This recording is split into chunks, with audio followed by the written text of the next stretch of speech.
Wal-laili wa ma wasaq. Kalimah pertama, wal-laili. Huruf waw, wajib munculkan bibir dulu. Wa. Lepas tu kita tarik balik bibir kita untuk jelaskan bunyi baris. Baris atas. Kalau tak tarik, tak boleh nak bunyi baris atas. Wan. Tak jadi. Wa. Kena tarik.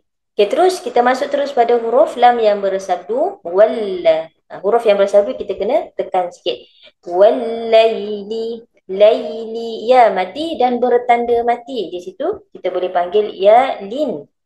Ataupun ya yang dibaca dengan bunyi lembut ataupun mudah. Lai. Angkat tengah lidah ke langit atas. Wal-laili.